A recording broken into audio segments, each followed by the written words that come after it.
Hi, Good Life family. What's good and welcome back to the YouTube channel. Welcome to a new video and a new movie review. It's your girl Mimi Nasike and I'm back on your screen again with a new movie review today. I'm going to be reviewing the movie titled The Checklist, currently showing on Omonioboli TV here on YouTube.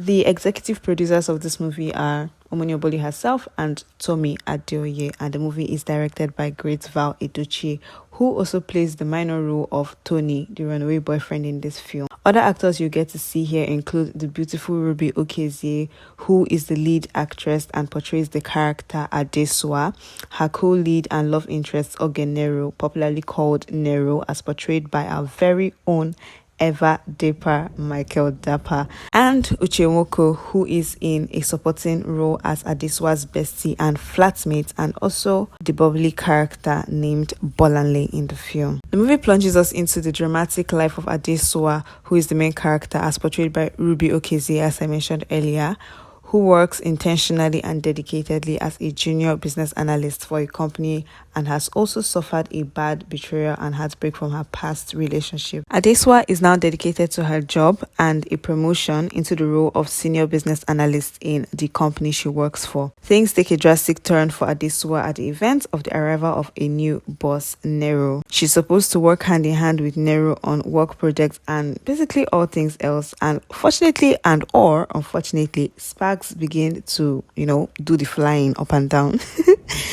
Anyway, the movie eventually takes us along on the journey of how she eventually lets down her defenses and allows herself fall in love and also break free from the shackles of workplace marginalization and gender bias in the company she works for. You guys, whoever writes Omonioboli stories for her movies, and I'm guessing or assuming she's the one because I didn't see any info on whoever the story writer of this particular film is, so they probably just decided not to share, or she actually is the one who comes up with these stories. But what I'm just trying to say is that whoever comes up with these stories has to be some serious, Hollywood romantic movie or novel fanatic, because anyway, before I delve into that properly and talk about the things that I find faulty in this particular movie, let me start off by talking about the aspects of this movie that I actually liked. Firstly, I would love to commend the visual concept of this particular movie. The movie was actually very beautiful to look at, from the dressing, the style, the wardrobe of all of the actors and actresses, as well as the props, the whole location and everything. Everything just basically was in sync with the tone of this particular movie, and it was really beautiful to see. I also loved the aesthetic compatibility of the protagonists in this movie, and by that I mean the lead characters. That is Ruby Okezie and Michael Dapper. I feel like they are both very aesthetically compatible. They basically look very well together. They look so good together, and that's basically what we're looking out for if we're coming to watch a romantic movie. I don't know about you all, but me, I love romantic movies that have beautiful beautiful main characters. When the characters are beautiful to look at, the movie is just interesting. It just helps the movie to become a little bit more interesting than it would ordinarily have been if they weren't good looking and all of that. I also love the fact that the movie was straight to the point. From the first scene of the movie, everything just started to unfold immediately. I love that they didn't beat about the bush and waste too much time. It just went straight to the point with the story. There was no unnecessary details and happenings like that here and there. No unnecessary prolonging of the movie. They went straight to the point. They hit the nail on the head right away, and that was just really good. I also love how it makes an attempt at exposing the kind of gender-based discrimination and male chauvinism some women deal with in the corporate society, or basically in their work environments, their workplaces and all of that. And we could see that here in the issues that Adesua, who is the main character in this movie, suffered at her workplace, because that is an actual issue in society of today that a lot of women have to experience, a lot of women deal with, and it's not talked about enough. So I just basically love the subtle attempts this movie made at just showing that in a subtle way, but it's just kind of puts the message out there. It's really commendable. Now, let me proceed to talk about the things that I didn't like about this movie, or what I love to call the minor flops in this film. And first of all, I would love to point out that I really genuinely felt like this movie wasn't true to the title, in my own opinion. Let me explain so you can understand what I mean by that. This movie is titled The Checklist, and when you hear a movie or when you see a movie that is titled The Checklist, there's something that you would expect, right? You would at least expect that the whole checklist would kind of be like a focal point in the movie, or a main, point of focus in the movie. But then this particular movie is just titled The Checklist, and the checklist is not the main focus of the film like that. It just basically came off as something that was like an afterthought that they just squeezed into the movie to just let it just be there so that it's not be as if the title was off point, because there were really no much emphasis on like the whole checklist, the whole idea of a checklist on the part of the main characters in the film. It only came up like at some point towards the ending part of the movie. She only gave her friend a checklist, and I just feel like for the movie to be titled The checklist is supposed to be like an important part of the movie. It was supposed to kind of be like the lady was all about her checklist, but then she didn't even have a checklist herself. For someone who was supposed to be big on having a checklist for a person that she would want to be in a relationship with, she didn't have a checklist written down.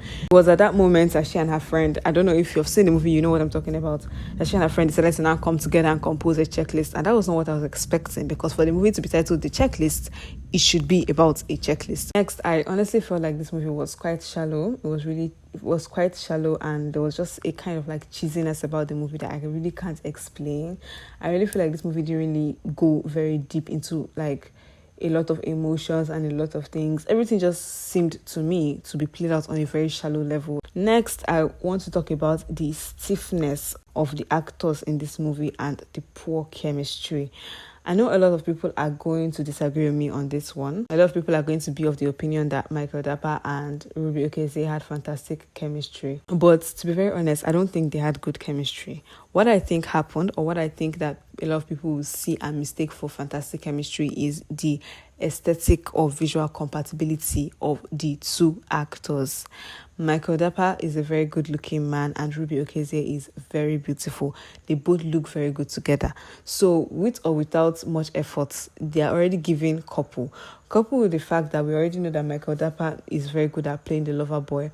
But then if you watch Michael Dapper's movies, if you see Michael Dapper a lot, this actress Ruby Okeze, this is my first time of seeing her in a movie, so I can't really say a lot about her overall acting. But just, to further buttress my point about how there was like a little bit of stiffness between the actors in this movie. Michael Dapper, we know Michael Dapper is a lover boy to the core when it comes to movies and, portrayal of character. He's a chemistry machine. He basically does so well. One thing, the only role that I know that Michael Dapper nails effortlessly is playing lover boy, is being in love with somebody, or let somebody be in love with him. But in this particular movie, there was just some kind of stiffness in like the flow of energy. It's like they were scared, like, I don't know how to explain it. It's like they were scared to like touch each other, like scared to, like just flow into each other's energy. It was basically the whole, like interactions between all of the actors in this movie in general was giving acting. And let's forget about like the romantic chemistry aspects, because I know a lot of people might disagree with me on that. Let's talk about the platonic chemistry, even between her and her friend. They were behaving as if they were acting. They were not giving me the kind of energy that you would get from people who live together and are best friends. The kind of conversations they had, I know like it might look like, okay, they seemed close, they seemed this and that, like to people, but like me, I wasn't getting the kind of depth of like emotions that I would expect from people who live together and are basically best friends. The too much use of grammar, there was just an unnecessary composedness about, like, they were too composed, basically. I don't know if that makes any sense, but like I just felt like the actors in this movie, they were too composed. There was a stiffness in the flow of energy. I wasn't getting the kind of, like, camaraderie that I was expecting to get from this particular movie, given that it is, mainly a romantic movie. But that's just my own opinion though, so feel free to agree with me or disagree. We're all entitled to our opinions. Next, I also want to talk about the forced easy way out for like the protagonists in this movie. And I say this because it's as if this particular movie, they didn't want anything to happen to like the main characters in this movie, right? Like there were no real or serious threats or opposition. It was just like the producers of this film were basically just just pampering the main characters, like they didn't want anything to spoil their relationship. They don't want anything to happen to them to make them sad. Like everything was just going so easy for them in the film. For instance, the so-called guy that was supposed to be a threat at work named Alex was supposed to be a threat to Adesua in this film. He did nothing in the movie, if we want to be honest with ourselves. Like the only thing he ever did in this movie was just to echo influencer marketing. That was basically the only thing this guy said and did in the movie. He would just sit there like a statue, and the only thing that he ever said in the movie was influencer marketing. And it was supposed to be like a major opposition to Adesua. That would have let's assume they utilized the character of Alex very well in this movie. I would have brought in a little bit of like small drama to spice up the movie, and just make it to not be so unicentric and protagonist focused. Okay, let's talk about like the whole issue between she and her friend, like that whole issue they had with she and her friend, kind of like having a thing with Nero at the same time without knowing. In a real life situation, no matter how close they are, there would be an issue. I'm not saying that the issue will not be resolved. Maybe because of the closeness that they have and the love they have for each other, the issue will eventually be, resolved. But the way they just brushed it aside like nothing happened, that doesn't happen in real life.